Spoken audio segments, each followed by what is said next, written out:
Money. The game everyone plays, but few win. Extracting the knowledge from the top 1%. And teaching you the ever-changing rules of play. It's time to level up and take control of the money game. Let's talk money. Big money. Yes! Welcome back to the Money Game. I've got a good friend on that we are so lucky to have on, Zack. How you doing, brother? I'm great, man. How are you? Oh, dude, just stoked that we could steal some of your time. I know with everything you got going on, family, business, investments, this is not easy for you to get to. No, I'm happy to do it. This stuff, honestly, is way more fun for me to do than any of that stuff besides being a dad. Like, I'll make time for this stuff because I enjoy it. I do love this stuff, dude. That's why I run this. And for any of you guys that are first-time listeners, obviously, purpose of this podcast, the Money Game, we try to bring on guests, and we've got Zack on here. He's just a successful, self-built businessman, great family man. I got to meet Zack at a mastermind, actually, from a mutual friend. But Zack labels himself, I actually love this title. I stole it straight out of your Instagram, Blue Collar Millionaire. I love that. He's the owner and operating partner of Ninefold Pest Control, and he's killing life. This dude is one of the most disciplined homies I've ever met. Oh, thanks, dude. I don't know if I'm going to keep that in there or not. I threw that in my Instagram bio because I had some podcast clips get shared, and I was like, if people come here and like look at this, they're going to see that I post once a year, right? When I like kill an animal or it's my wife's birthday or something. And then I'm like, who is this dude? And does he have any validation? So I'm like, all right, I'm going to hurry and toss this in, but I don't know how I feel about it. It might be a little too boisterous. No, dude, so. I love it. I love it for a lot of reasons. And we're going to dig into Zack's story here and just some of the principles that he lives by, because it's genuinely, for you guys listening, I've actually got to know you relatively well the last 12 months. We've spent some exclusive time together. And this dude's mindset, the way that he views his business, his drive, is the reason that we're having him on today. He's just an incredible human being that I think a lot of us can learn from. I've learned a lot already. So kind of just starting off, dude. Well, actually, first thing I got to let you know, one of the times I've been around Zack, he was doing this insane 7-day fast. This is just a crazy tangent, but I actually got my whole team to do this crazy 7-day fast because Zack inspired us. Just for a little like teaser to you guys, that's kind of where this dude is and what he pushes himself to. But dude, I've actually never talked to you about this specific piece of your story. I know what you're currently doing and where your mind is going forward, but dude, I would love to understand a little bit better, like growing up for Zack, what was kind of like what was being told in your household that put you on this path to become this dude that you were?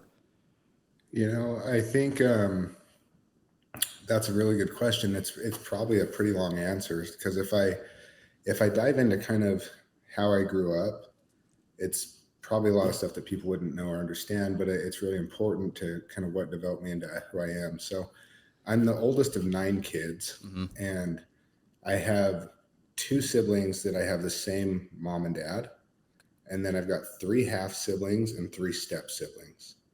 So it's kind of a mesh of people. But when growing up, my dad owned a construction company. My mom worked as a civilian on Hill Air Force Base. So she worked in like financials on the base.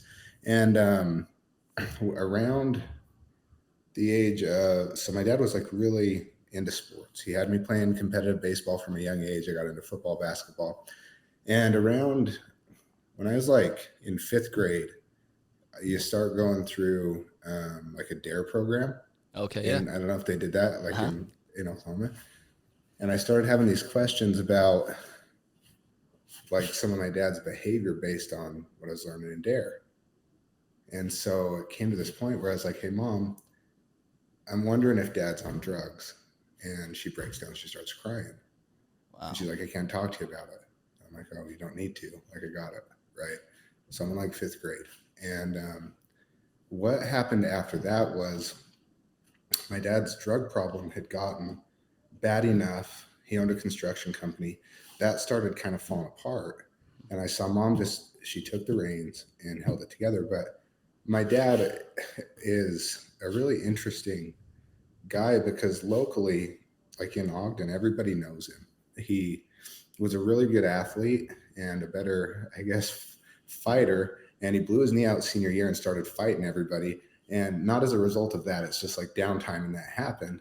And so I meet people and I look just like him. And they'll say like one of two things to me. They'll be like, "Are you Mike's son?" I'm like, "Yes, I am." And they'll say, "Oh, your dad's the best guy I've ever met in my life." Or they'll tell me a story about watching him fight somebody.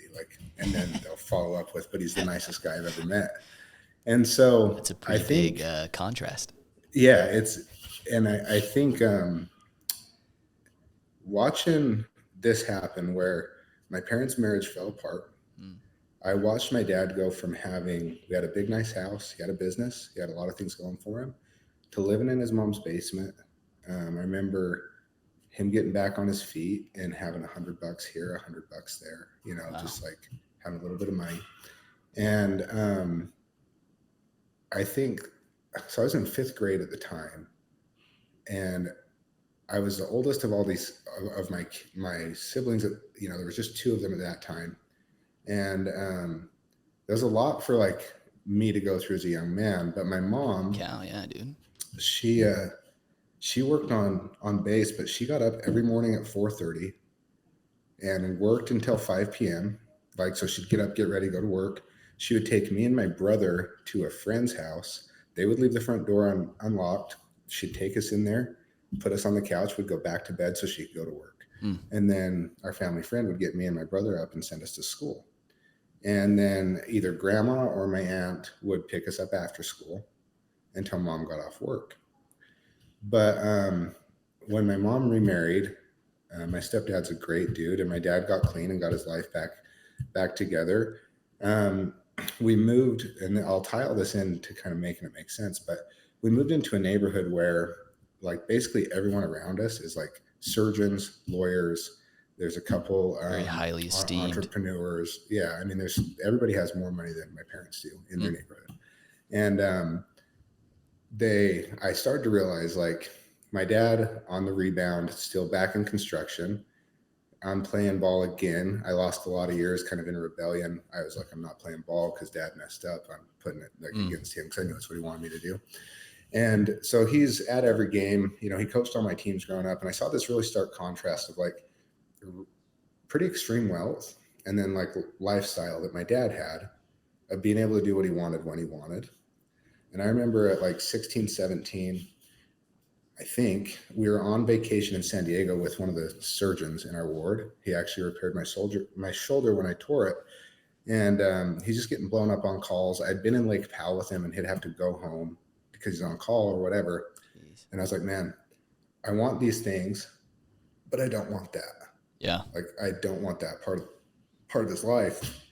I want the money, but I want the freedom to be at my kids' games, do all this stuff. Mm-hmm. And so my wheels started turning, I think, at as a teenager, and just being like, what do I have to do to accomplish this?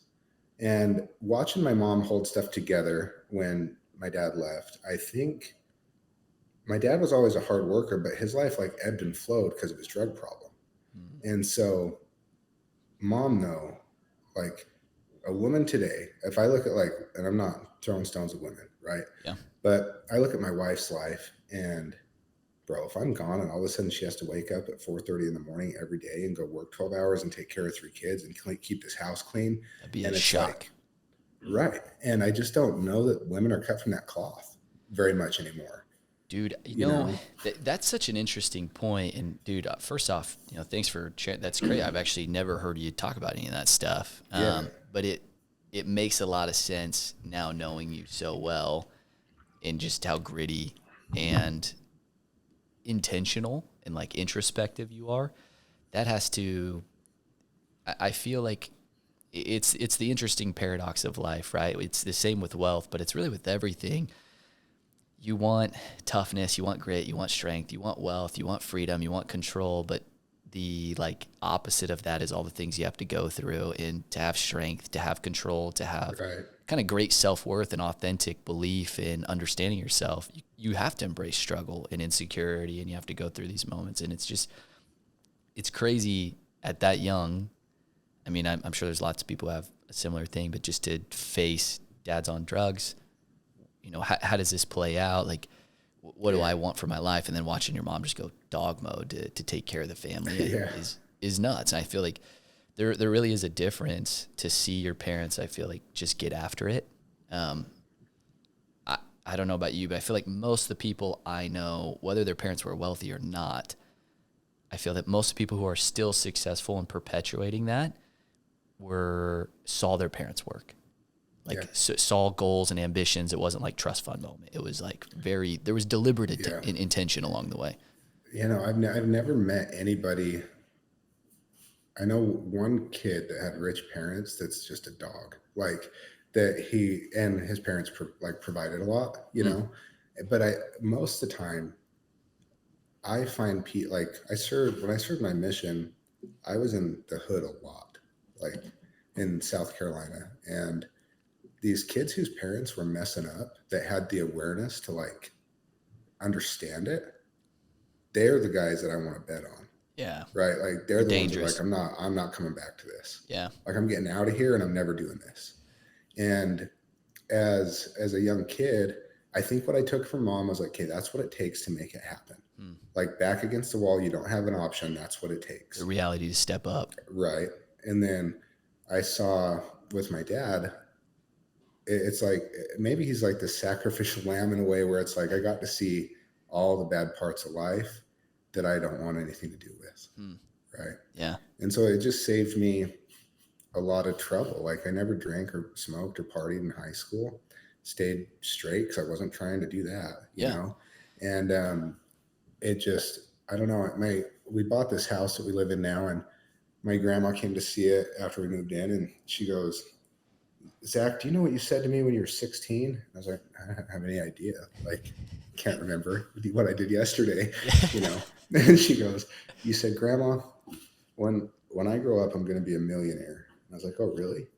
And she's like, yeah, you said that when you're like 15 or 16. Wow. And I was like, oh, so it must have been at a young age when I decided that's how I want to live. And I just think from observing people, I just realized the difference was choosing to do it. Dude, like that right there, it's interesting you said this. I've had people ask me before, what is, and it's the whole reason that you and I know each other is that exact belief right there. It's so powerful and it's so underspoken to. It's so under-believed by people who aren't pulling things off. Not that I'm doing anything crazy or, we're not billionaires or whatever, but we're moving the needle. Yet. Is the more exposure you have to people that are doing it or have the life, the more real it becomes. Like it really is that simple. If you see it and you meet and you talk to these people that have the family, the relationship, the wealth, the freedom, you genuinely just start to, okay, how do I copy? How do I break this down? Like, what do I need to know that they know? Versus, that must be really nice, Yeah. And I don't know if you feel this way, but I realize I get around people. I always want to be around people better than me. Like, I feel at home there. Like, I'm like, okay, what am I learning? What can I take from this? And I think initially when I started getting in those circles, the one thing I learned is like, very few people are special. Like very few people are like, okay, I know that person did this because they have something I don't. Right. There are those people, and I'm really grateful to know them. But I know less than people anticipate. Yeah. And they always will look at you or whoever else and be like, that guy also has something I don't. Right. Like they see the value in other individuals the same way I see it in them. And then I meet more people now that are special and don't believe they are than people that are doing huge things and think they're special. Right. Like I meet these people and I'm like, dude, you could do massive things with your life. You have this skill or this thing or like this inherent ability. And they're just like, no, I'm just not built for it. I'm like, no, bro, you are hand built for it by God. Like the things you have to do this, bro. The things that I had to work my butt off for, you were born with. Like, go do something, No, dude, I completely agree, and it's I feel like at every level you get to, right? Like I know you and I are in very, very similar industries. Which, by the way, this may be the greatest merging of the sales world ever for this conversation, this friendship to happen. Yeah. Best Probably control. one of them. Yeah. We are building camaraderie across this space for everyone.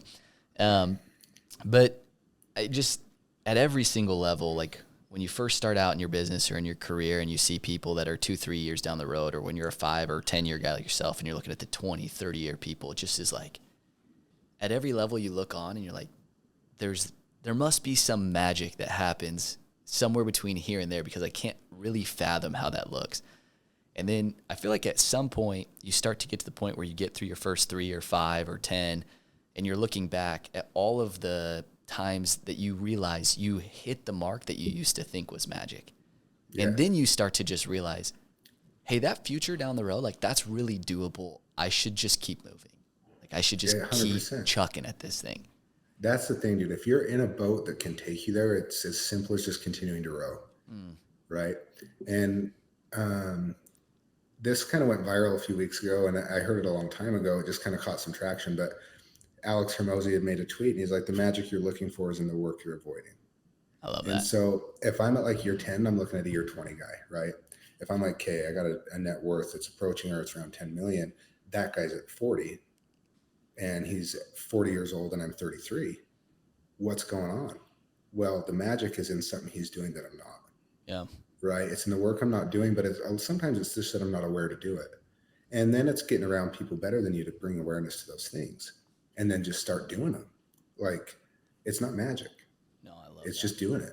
I love that. And it's, I've had this talk with so many different people, and the realization myself of sometimes it's even, not to even get, deep in faith or anything, but the story of Naaman we were reading in church on Sunday. And it's, if somebody came and said, hey, do this crazy, crazy thing one time, we'd all do it. If that was like, that'll blow your business up, that'll put $1 million in your bank account. But like the simple instruction to Naaman, like, hey, just go wash in the river a couple times and like leprosy will be good. You'll be chilling. Yeah. Like that's like, we don't believe that. We don't believe just these simple executionable items, like just freaking knock all day, just call on your leads all day, just keep freaking chipping at your business for 15 years and it pays off. Right. Like, 100%. It feels too simple. Right. It's wild. And this is another thing that I learned, and I'm trying to figure out, where do I deploy this and what do I work on? But Andrew Huberman said this. He said, anyone that will do 18 minutes a day of concentrated work on anything, if they'll do that for a year, they're in the top 1% of people on earth that can do that thing. Wow.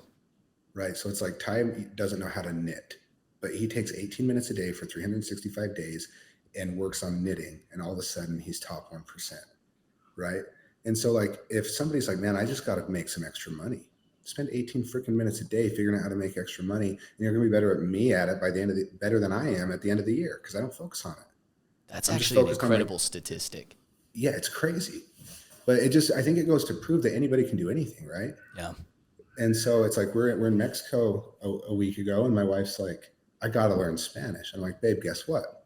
It only takes you 18 minutes a day to be top 1% in the world. You can speak it better than some of these people native to Mexico if you work on it for 18 minutes a day. Yeah. And all of a sudden she's like, okay, I'm doing it. Because it's only 18 minutes. Yeah.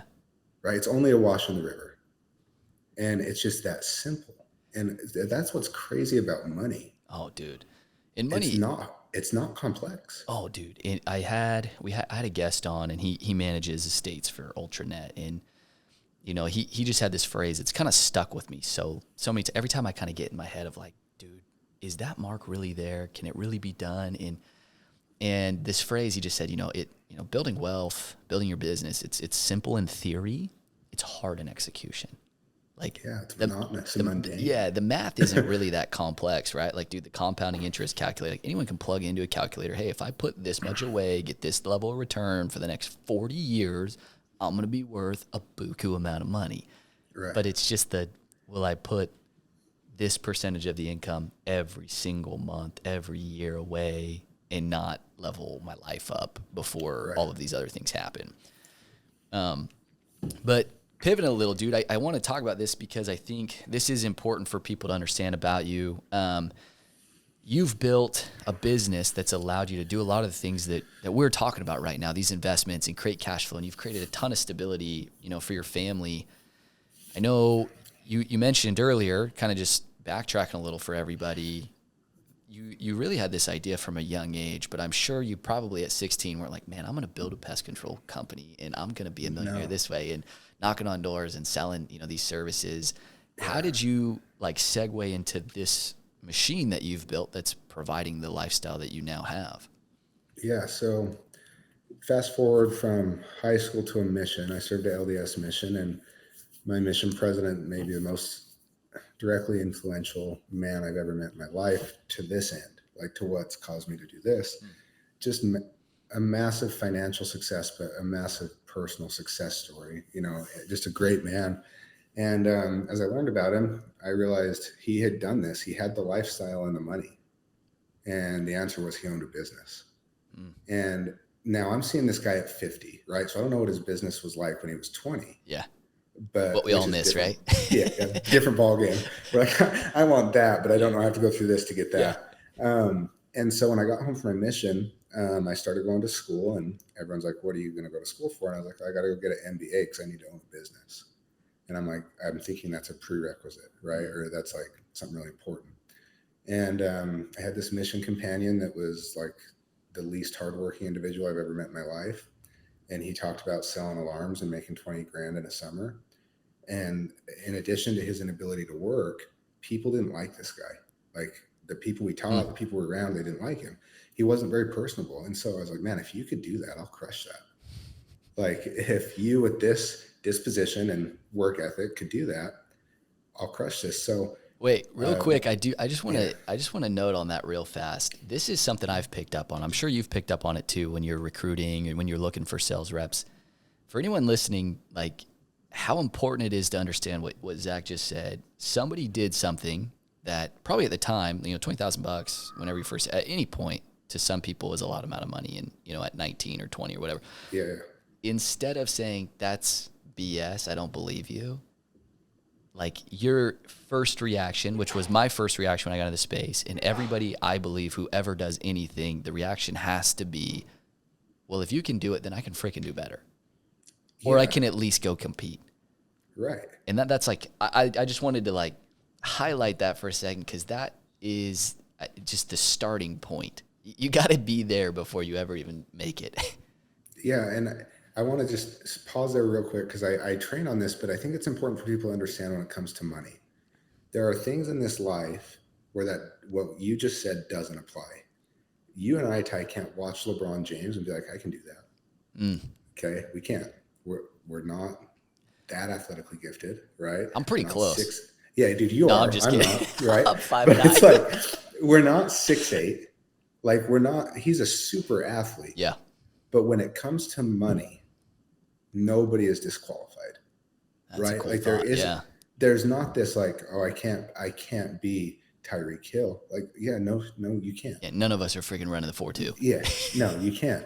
And you can't be Michael Jordan. You can't be LeBron James. Okay, we're not playing in athletics. We're playing in money. And there are farmers in the United States with $100 million net worth. And there are lawyers in the United States with $100 million net worth. And there are people that worked at grocery stores their entire life that died with a $25 million net worth. Anybody can do the money thing. Yeah, that is cool. It's unlike anything else in life because anybody can do it. Dude, that is it doesn't matter. Such a good point. I even had this, I've actually never shared this, but my mom's parents, they just passed away a couple years ago, and very blue collar. My grandpa was alcoholic. He worked basically, it's like kind of a technician type labor job his whole life. But I remember when they passed away, and it's just her and her brother, and obviously she's married to my dad. Like my parents have had a successful life. Her younger brother also went and owned a medical sales company. Okay. Neither of them needed the inheritance, but it was just It was so crazy. I remember talking to my grandpa, like we knew when he was passing, and just exactly what you said just became so imprinted on me. Here's a guy who never, ever, ever made more than $100 grand. Like as a household, they never did that. Yeah. Owned their home outright and were millionaires, like legitimately millionaires. They just they just chipped away, and he was so proud of that. Like when he told me, he's like, I got $1 million in the bank as he died. Like, That's so like sick. it's going to you guys. It's going to you guys. And we're like, well, Grandpa, we don't really need your money. Like, if you want to buy a Benz before you die, like, go ahead. Like, Yeah. but like, I understood, you know, like it wasn't as much about the money. It was more about like what you just said. I got to like leave a mark. I proved I was a player in the world. Yeah. And it's true. Yeah. And I think that's something that's really empowering, because I think a lot of people learn to disqualify themselves at a young age. Oh, I didn't make the team. I didn't get the girl. I didn't do the thing. Money is not like those things. Anybody can play this game. That's an interesting, yeah. Like anybody. And it's probably the one that people disqualify themselves the most. Probably. Yeah. I mean, guys will say, back to like the time I spent in the ghetto, like, or the rougher parts of the United States or whatever, like, you know, I'd go play like pickup games with just some guys, and I've seen dudes with like sagging their pants below their butt cheeks dunk on me, like legitimately dunk on me, right? And these guys are like, oh, I just got to make it in athletics, right? The margin's this big. Like, dude, this is your shot, right?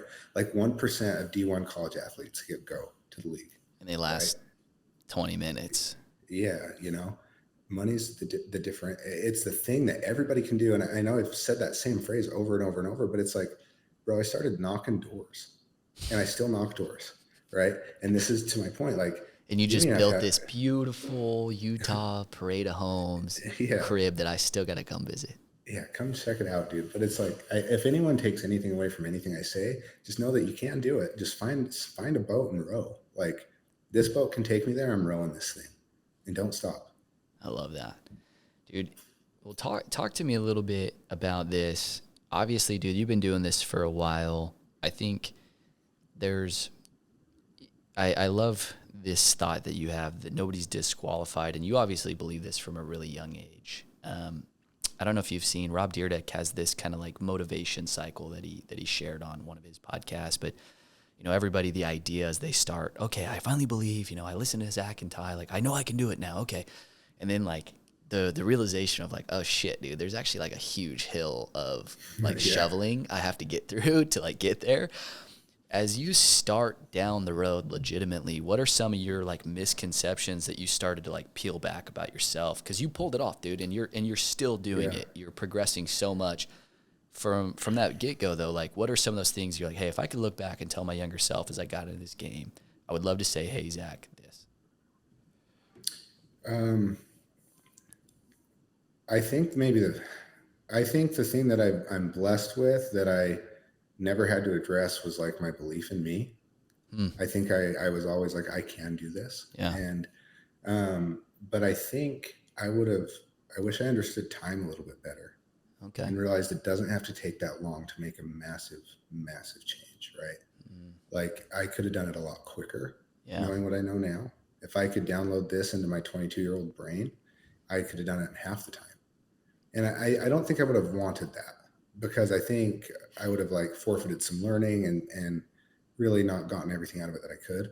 But I would have told me at 22 years old to go way harder, like way harder than I went. And now, because when you have 3 kids and this stuff, it's just harder because that's more important to me than going hard is, you know? But when I was like 22 to 27, I could have sprinted when I chose to jog at times. You know, I could have slept less when I chose to sleep more. I could have done that harder. And I think to anybody getting on, they're trying to change their financial trajectory. The hill is steep, right? And eat up that hill as quick as you can. Just climb that baby as hard and as fast as you're able to. And there will come a time when the money starts to work and it's all now happening and the things are moving, and you can take and evaluate at that point, do I work harder? Do I pull back? And nobody that ever starts doing it wants to pull back. Yeah. Right? Like, you don't ever want to, but your priorities will shift. Go hard in other areas. Yeah. But like, my skill set now, 10 years in, I can do 100% of what I used to do in 30% of the time. That's such a good point. Yeah. You know, because I got these skills now. So it's okay to be a dad. It's okay to go do these things. It's okay to get that stuff done, but then just dial back in and do what I need to. But if I could go back and talk to him younger, I probably would have said, like, sell this dream to everybody, because you're going to get to a point when you're 32, 33, where you realize everybody could have done it. And just get everybody on this boat that's willing to think that it floats. I like that. And bring them with you and take them with you. And when I started to make some money, my friend group didn't change, but what I realized was, like, I'm going to get to the top of this proverbial mountain someday. Mm-hmm. And at the top of that mountain, what happens is the people that can't afford to go there with me, just don't get to play with me anymore. Right? Like, let's say I buy a houseboat and I'm like, hey, this week in the middle of July, we're going to go 3 weeks in Lake Powell. The list of people that I can call to do that is very short. Yeah. And if I would have thought more, I would have tried to make everybody I love get rich with me, so that when I'm doing that, they're all there with me to do it. It's interesting. Yeah. And I think, to your point real quick, I think that's such a great paradigm flip that I feel sometimes when we're pursuing business, especially in our space. Sometimes we get on this, I don't want to like bug anybody, or I don't want anybody to take this risk that I'm willing to take. But at the end of the day, like you just said, what a great flip to look back and be like, I know it can be done. I know everyone's good enough. I should have at least invited and pushed everybody to start the path. Yeah, I would. That's my biggest, if I have a regret, that's it. It's that I just put my head down like so hard that I was like, I just got to make me do this. Yeah. Right? And I did it. But dude, anybody can. And it's never too late either. Like, guys could jump in and do it right now. You know? Yeah. Anybody can do it whenever, but it's a really fun game to play. Like, really fun. And it's more fun to play with people you like. I would have been a lot more bold, and I would have allowed my belief in myself, because I always believed, right? Mm-hmm. I should have shared that with a lot more boldness and caused people to believe in themselves at a younger age, so they could just start doing it. I like that. There's a ton to take away from some of the stuff you just said. I think it's so interesting looking back, right? We always say 2020, but one of the things that I just picked up, and for anyone listening, I feel very similar about a lot of things. And I feel like you and I, part of the reason we met is we're at a point where we realize, hey, if I could give my younger self what I know now, I could have done it in half the time. Yeah. And so now we're actively like, okay, what's the next step? Who's 10 years ahead of me that could get me 10 years in 5 years? And I don't know that there's any way to like expedite the willingness to go do that, though, other than experiencing a little bit of personal growth and then looking back and saying, frick, there's actually people out here that probably could have given me and helped me along this way further if I would have been more abundant-minded and just like stroked a check for speed and info. Oh, for 100%. I was telling this to somebody, one of my guys. He's like, what do I do to get to X point? And I said, you got to start spending money. And it's such an interesting paradox, isn't it? Yeah, 100%. He's like, well, what do I invest in? I was like, you get around the right people, get in the right rooms, and it's going to cost you money, right? You want to learn about that guy? It's going to cost you 20 grand. Yeah. Okay. But get in the room. And if you don't have a thing to say, but you fill a notebook, you win. Like you did it. Okay. You just cut down your learning curve drastically. But the coolest thing I think about today that probably like our parents, grandparents didn't have access to is like social media makes it super possible that anybody listening to this can go find a group in the next 30 minutes through social media that's going to cost them less than 10 grand to get into that will change the course of their entire life. That is, I hope everybody like actually internalized what Zach just said, because you and I have both spent more than that to be parts of a group that have done this for us. Correct. We've been in the right room, made the right connection. We're still active friends because we spent money to be in a room with other people that want to win. I'm just telling, and I'll be completely honest. If the only thing I got out of that group, which it's not, but if it was just, I know Ty and I can stay homies with him forever, you do big things and I want to do huge things, and I do big things and you want to do huge things, it will pay me back whatever I spent on it times 100, 10 years from now. So true. Guaranteed. So true. Dude, I freaking love that. Well, kind of just segueing off of that, obviously I know one of the things we want to help a lot of people understand, and it's interesting because you and I are both in a space that's very, very similar, right? Like our skill set that's created the active income is actually a very simple thing. Yeah. It's very gritty. Obviously, there's a ton of skill there in the active persuasion and leadership. But now that you're in a place, you're leading and you're looking at some other investments, you know, I feel like we're both in a space where it's the excess cash.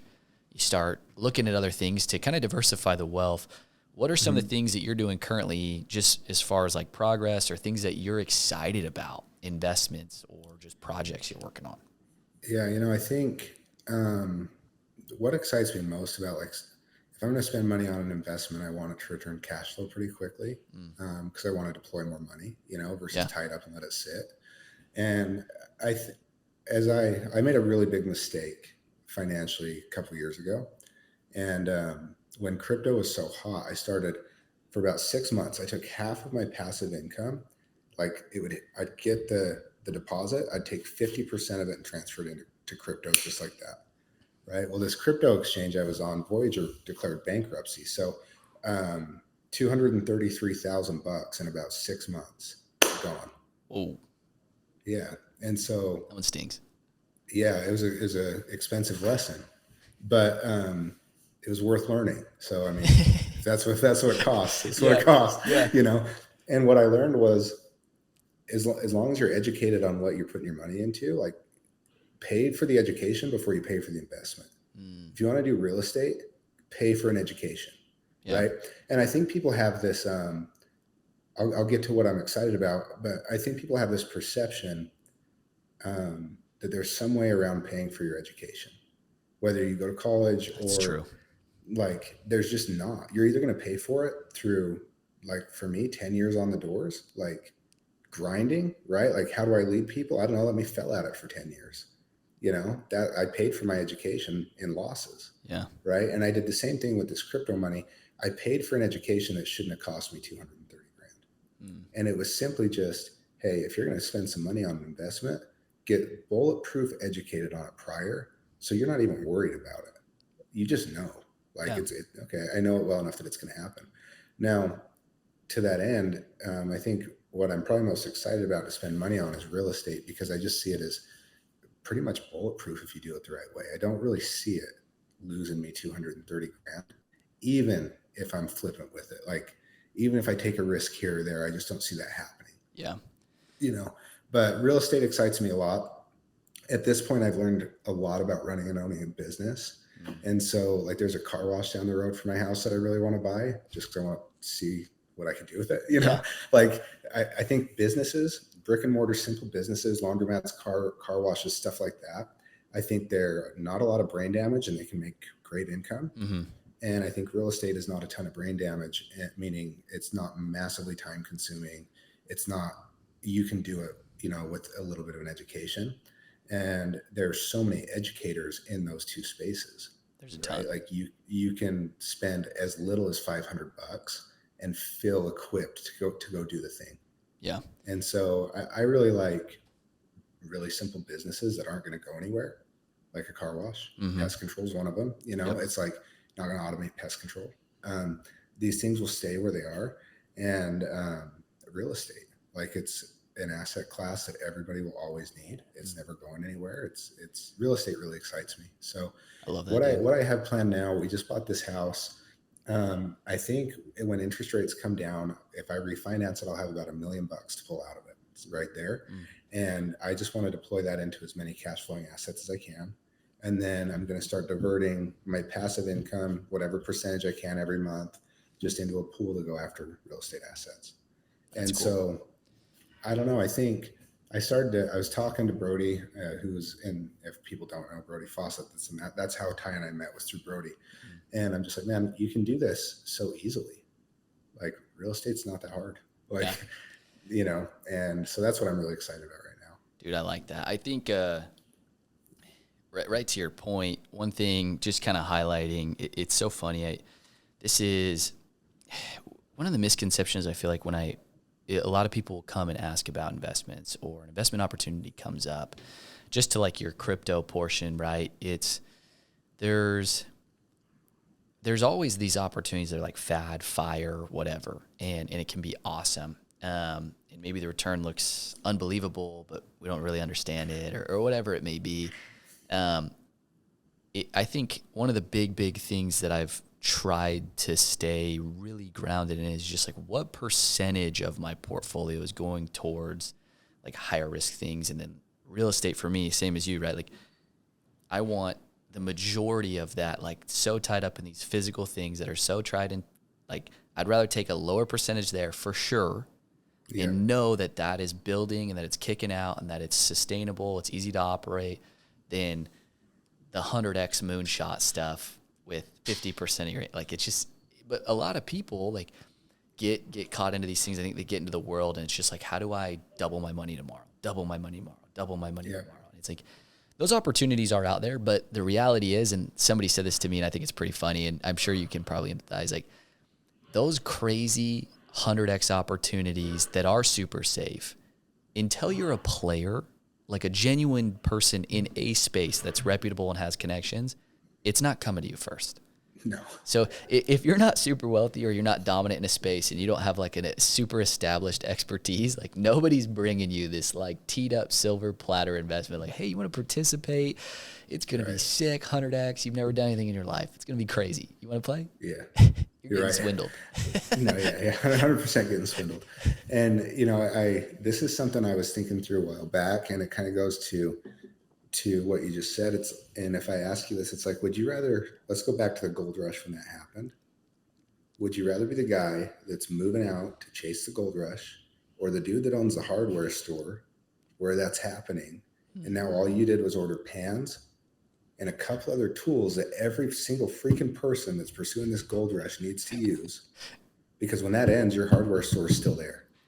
Yeah. Right. And all you did was capitalize on it. And I think it's not so important to like try to get in on the gold rush, like the actual thing, but try to build an infrastructure around it, and very safe, like what you're saying, very safe, like physical assets that are just going to benefit from it. Right. Yeah. If I would have owned 50 homes in Utah during COVID, when I would have won.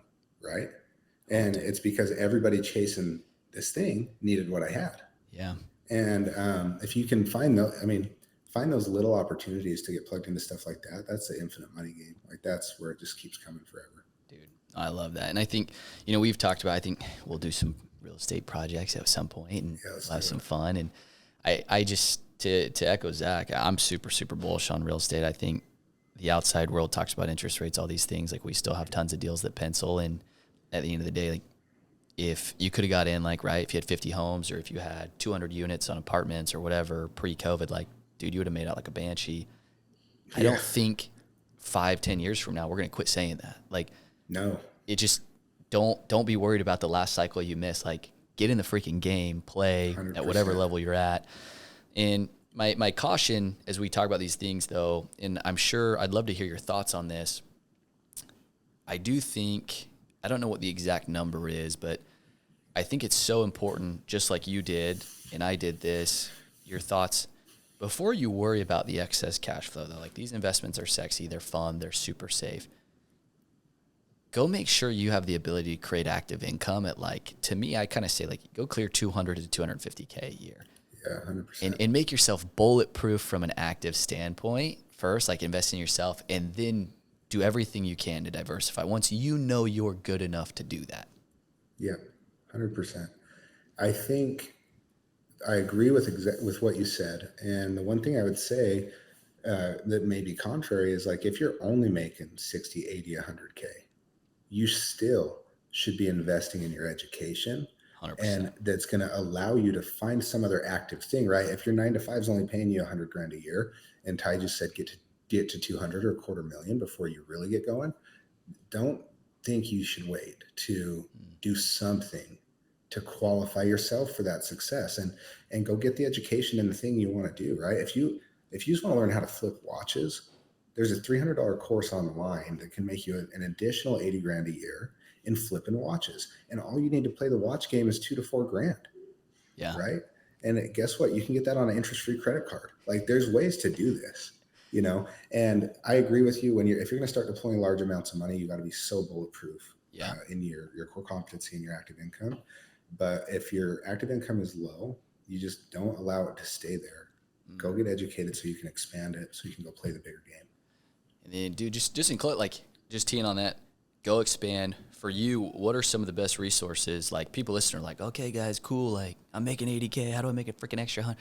You just mentioned a couple, but, like, specifically in your space sales, what are some of the things that you spent time, money, energy to level yourself up to that level? What were some, like, your best? Yeah. So in sales, there's a couple like levers to pull in the game that Ty and I play. One is like, how well can you personally produce? And the other is like, how well can you lead people to produce, right? And so I invested a lot of time in becoming like the best leader I can. Yeah. And I get a lot more excited to invest my time into people than I do anything else. Like, I love people and I love watching them win and being part of that. Yeah. And so that's naturally something that fires me up, right? Like, cool, I can lead these guys, help them. I like that. It fires me up. I'm going to invest time and money into becoming a better leader, getting around guys that are really good at it.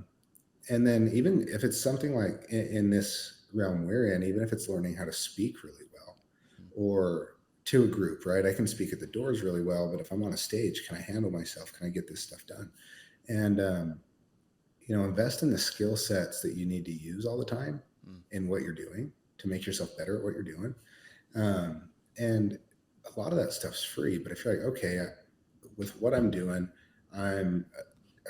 I work at the deli counter at the grocery store. I make 65 grand a year, but I love shoes. Okay. You can flip shoes for money. Figure that out. Don't go buy the shoes. Google, how do I flip shoes for money? Find any resource you can and figure out how to do that. Right. Yeah. And if it's like, oh, I really like watches. Okay. There's a million ways to do that too. If it's that you like cars, learn how to flip cars. Like, you can flip those type of things really easy to make some excess cash. And I think that it's going to be active income, right? Mm-hmm. Those are still active sources of income. But if you work a 9 to 5, you have an additional 9 to 5 basically in the evening that you could do that in. And if you want to like get to that next level of wealth, you'll know this as well as I do. For 10 years or for probably 8 years, I probably averaged 60 to 70 hours a week year round. That's what it took. And I don't think there's a way around that. No, unless you go viral or do something online, but like, there's just no way to do it in the traditional money building way. Dude, I think what you just said right there might be for everyone. That's such an important takeaway to always internalize. I don't know if you saw this. I don't even remember who talked about it the other day. Somebody put a stat, and I don't know who knows if this is true, but from some survey, and I think it's probably pretty accurate, 51% graduating high school seniors currently believe that they will be a millionaire by the time they're 25. Yeah, I saw that. The fact is that like 1% or less than 1% of all 25-year-olds have $1 million net worth. Yeah. And it's just like there's such a gap for most people of, not that it's not attainable, as we just talked about. Like, I became a millionaire actually at 25, and I'm you were in the same space, and it's not that it's unattainable, but people so underestimate the like time, 60 to 8 hours a week, doing whatever it takes for 3, 4, 5 years. But in my head, like 3, 4, 5 years going all in and busting your A, like, is totally worth it. Totally the vibe, and it's not as bad as you think. No, it's fun. Yeah. It's really fun. Like, but there's just there's no way around it. Like, the whole, I hear all the time, and I'm sure you're in the same boat, like I want to make 500 grand this year, 250 or 150K. And it's like, dude, you can't wake up at 11 and have like no habits, no desire, no ambition, no like purpose. And you're just going to like piss out 500K. No, if what you want to do is make a lot of money, your entire life needs to revolve around that. Like, for the time that it can, know? And I didn't know, I guess this is maybe a good story to illustrate that, but I was telling this story the other day about to one of the guys, right? And he was like, dude, I just invested in a branch, like, and I'm broke. I'm like, yeah, dude, the come up isn't glamorous. Like, it's not peaceful. Like, it's not this, like, yeah. Oh, you thought this was just going to be like Christmas time, eh? No, it's the come up portion of it is not what people look at and say, oh, that must be nice. They like fast forward through all that shit and be like, oh, that must be nice on the other side of all that, right? Yeah. And when we had our first child, he's 6 now. That was the first summer my wife didn't travel with me to market to knock. And so my son was born, and I held him for like while I was in the hospital. And like 2 days after he came home, I left for the summer. And I didn't see him again until Father's Day, right? But flying her out there for Father's Day, going through all the logistics of that so I could see my little boy, I remember she messaged me and she was like, hey, I don't know if we have enough money for me to get you anything for Father's Day. And if we go back, this was 6 years ago, right? Like it wasn't that long ago. Jeez. And I was like, yeah, you don't need to. And she's like, well, I really want to. And so she bought me a pocket knife, like for Father's Day, right? And I was telling this story to this kid because I think people lose sight of what it takes, right? Like I held my son twice before he was 4 months old, right? Like I missed a lot of that first portion of my first child's life. Yeah. During that portion of time that I missed, we're so concerned about money. My wife's like, Hail Mary on a Father's Day gift is a $30 pocket knife. You know, like that's all we could afford. Yeah. And I think people think, and maybe there is a way around that. I don't know it though. Like I was spending money on, I bought us a house, like was deploying money into the businesses at like getting ready to do that. And so like we were just strapped, you know, and we were strapped until we just weren't. Like we were like that until the business started kicking out a lot of money. Yeah. And I think people think like, you know, oh, they'll be like, oh, that must be nice. I'm like, oh, this is super nice. Like, yeah, it's freaking sick. Like, yeah, it's super nice. And but it wasn't free. No, and they'll just be like, well, I wish I could. I'm like, yeah, you can. Here's what it took for me. And all of a sudden, like, oh, I don't want to do that. Yeah. I know you do want to do that. Like, you do want to, because like the second child and the third child, when I didn't have that experience, was so much sweeter to me, right? And if little man just knows at some point, oh, that's what it took for dad to do this. Like he'll never know that level of broke in his life. He'll never see me live like that. Yeah.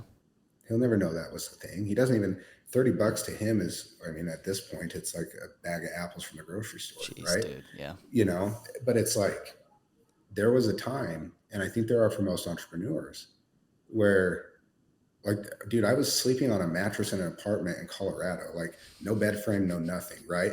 I'm married. Yeah. So I'm celibate for 3.5 months. Like all these things that people totally deprived of all pleasure.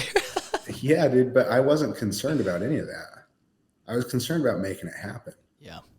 Because now I got a wife that's at home with a baby and we're broke. And I'm not cool with it. Right? And to me, if it's like, hey, I got to ship off for 4 months and be deprived of all these things and sleep on a mattress in an apartment with 6 other dudes, okay. Like anything else? Okay, I'll do that too. Like what else? Okay, let's do that. Like it doesn't matter if that's what you want. You have to do what it takes. I think people lose sight. Like, oh, it must be nice to be in that situation. Like, oh, Ty's got this. It's like, guarantee if you could see Ty at his darkest hours, like on the come up, it may make you emotional. You may be like, oh man, that was tough. Why do you keep going? Yeah. You know, and I think the come up isn't beautiful, but if you want the thing that you see that is beautiful, you have to go through the come up. Like there is no way around that portion of wealth. And that is what makes you wealthy, right? You lose everything right now. Ty's going back there. Yeah. I lose everything right now. I'm back there. My identity is built in those trenches. That's who I am. Yeah. And if I lose everything and have to go back to that, that's not a big problem. Get me a mattress. Find me a floor. Like, I'll go do it again. I freaking love that. I love it. And it's so true. And just, it resonates so much, I feel, with anybody who has been there and had to do it. And, you know, it's interesting. In a weird way, I feel like, you know, you're kind of similar. You get to this point where, you know, I had a rep ask me the other day, like, dude, with just, we were getting a little more vulnerable, you know, like what it actually took for me to build the teams and do these things. And he was like, yeah, why the hell? He asked that, why did you keep going? Like, why did you take everything? And I was like, you know, honestly, at the time, it just didn't feel like there was a choice. And so I stepped up and filled every role I could think of that wasn't being filled. And it was just whatever I had to do. Yeah. But now it's almost like I have to create that. And I know you and I both do that. We try to like go and we like crave the same thing. And what's so crazy about it is once you go through it and then you see the light at the end of the tunnel and you get whatever it is you think you want, the car, the house, all the different stuff, because it is all sick, right? You got a beautiful home. Yeah. All this stuff's fun, but what you really crave again is the same level of progress that only is on the other side of another eat shit moment. Yeah, and you have to, it's like I try to facilitate necessity. I think that's what you're talking about. Like you did all that stuff because it was necessary, right? Like I had to do that because it was the only way. Yeah. And so we get to this point where there's an abundance of money and it's like, okay, now where does necessity come from? Mm-hmm. But when you have kind of have a good understanding of it, you can facilitate it, even if it's not real. Yeah. Right? Like you can put yourself into this state of necessity. You can like figuratively put your own back against the wall to perform. And high performers do that until they walk off the floor, right? Like until it's over, right? Till you hang it up.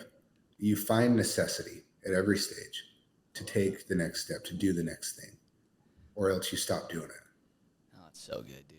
It's so good. Well, I could sit here and talk to you for hours, man. I know every time we hop on the phone, we go for forever and ever. I love talking to you. So. Dude, it really is. And we need to get you out here in KC, dude. We need to get you and the missus. We need to have a trip. It'd be freaking fun. We have to. But just to close out, man, obviously there's so much value here for all you guys. Like the level of respect I have for this man and what he does, the way he lives his life, the way he operates his family, his business, it's huge. He's going to be a friend for a long, long time, man. And it's really cool to get to do this. Just in parting, dude, is there any last thing that you want to leave to this group? Any last talking about your finance, just faith, whatever you want to drop that you think would, take them to the next level?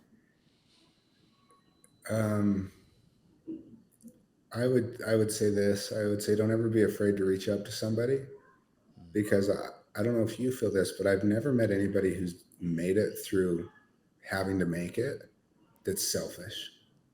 Yeah. Like people have this perception. Somebody said this to me a couple of years ago, like rich people are super selfish, like all of them. And I said, I gave away $50,000 last month, and their eyes got all big. And I was like, but you didn't know I had money. Right. But rich people are selfish, and it's reach out to people. People want to help you, but only if you're willing to put in the work. Yeah. Right. Huge. Like nobody's going to drag you to wealth, but there will be people love to help people inherently. Right. Like you see someone struggling and you have the means to help them. You just stop what you're doing and do it. And we're all programmed that way. So if you're like, hey, man, I don't know. First off, like I don't have a big presence on social media. So if you like DM me or something, I'm going to respond to it because I see all of them. But it's like, have a pair of balls that will allow you to do the thing that scares you. Get a hold of the guy, find a way to provide the value, get 20 minutes of his time, whatever it is, right? Like if you don't believe in you, find somebody that does, and then learn to frickin' believe in yourself, right? Like there is nothing disqualifying anybody from greatness besides their own belief and their ability to do it. And if I die tomorrow, I want my kids, I do this thing with them. And I have them say, so our last name is Memmott, and I'll be like, hey, Memmott's can do what? And they'll say everything. And Memmott's love who? Everybody. And Memmott's don't what? Memmott's don't ever quit, right? Like they say those things. That's cool. So if I die tomorrow and my son finds himself at a crossroad and what rings through his head is Memmott's can do everything. And so he just decides to do it, right? I only did that thinking, what if I die? What do I leave this 6-year-old kid with? Jeez. That when he's 18 and doesn't know what to do, that he believes he can, right? Yeah. And for anybody listening, simply, if you don't like where you are, don't stay there, right? You don't have to. Nobody's forcing you to be poor. Nobody's forcing you to not have means. Nobody's forcing you to not have a network. Just take the ball into your court, dribble that bitch and score. Like, go make it happen. Get to where you want to be and ask for help if you need it. But if you're going to ask somebody for help, you got to show up with your shoes laced and be ready to play the damn game. Like, be ready to go. I love that. Well, dude, always a pleasure. We'll keep freaking always being in touch. We're gonna get this trip. We're gonna pencil this. I promise. But I'm down. For all you guys listening, make sure you go run this back, take notes, share these episodes out. This dude, he needs to be more present on social media. He doesn't share enough of himself. So we need the world to know about Zack. So share this, send it to your friends, whoever you think could get value from it. We'll catch you guys next time on The Money Game. Make sure to like, rate, and review. And we'll be back soon. But in the meantime, hit us up on social media. Real money. Real money? Money is the answer. Y'all be cool. And we'll see you next time on The Money Game. Money. Yes!